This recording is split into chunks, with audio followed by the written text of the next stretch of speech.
नमस्कार शेतकरी मित्रांनो, आज आपण खंडाळा येथील युवा प्रगतशील शेतकरी सर्जेराव पाटील सोनवणे यांच्या प्लॉटवरती आलो होतो। यांनी जे लालपूर व्हरायटी 10 एकर लावली होती, मिरच्या काढून यांनी ही व्हरायटी घेतली होती। आपण जर कधी बघितलं तर आता प्लॉट अत्यंत सुंदररीत्या डेव्हलप झालेला आहे आणि आपण जर कधी सेटिंग बघितली, सुंदररीत्या सेटिंग इथं झालेली आहे।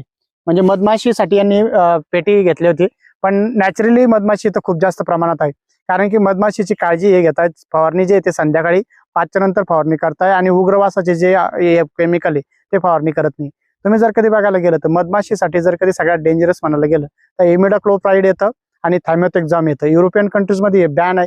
जर का तुम्ही हे औषध स्प्रे केले नाही आणि मधमाशीची काळजी घेतली तर मधमाशी तुमची नक्कीच काळजी घेईन आणि तुमची सेटिंग जे ते जबरदस्तरित्या होईल। आपण जर कधी हा प्लॉट बघितला यांचा तर इथं 5 एकर म्हणजे जर कधी पाठीमागं इकडे जर कधी बघितलं तर पूर्ण 5 एकरचं क्षेत्र आहे आणि सगळीकडे सेटिंग जर कधी बघितली एक सारखे एक समान इथं सेटिंग तुम्हाला कुठेही पाहायला मिळते। आणि त्याचं मेन उद्दिष्ट असाच आहे की मधमाशीला डिस्टर्ब न होता मधमाशीची काळजी घेतली, मधमाशीने यांनी काळजी घेतली तर प्लॉट हे अत्यंत सुंदररित्या डेव्हलप झालेला आहे।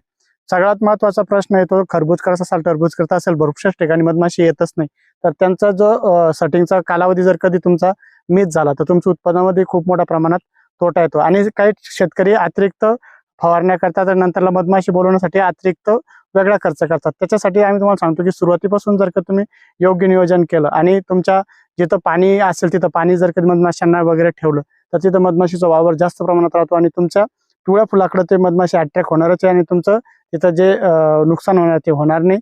त्यामुळे तुम्हाला काळजी घेताना फक्त हे फवारणीची आता जर कधी बघितलं आता इथंही मधमाशी आता सध्या चालूच आहे, म्हणजे कुठेही डिस्टर्ब झालेली नाही आहे, जास्त प्रमाणात मधमाशी इथं आलेली आहे। तुम्हाला जर कधी अतिरिक्त काही माहिती हवी असेल तर तुम्ही नक्की कमेंट बॉक्समध्ये हाय टाका, आम्ही तुम्हाला त्याच्याबद्दल माहिती देऊ। मधमाशीविषयी जर का तुम्हाला अधिक फवारणी करायची असेल, कुठली फवारणी केल्याने मधमाशी जास्त अट्रॅक्ट होईल तेही तुम्हाला सांगू।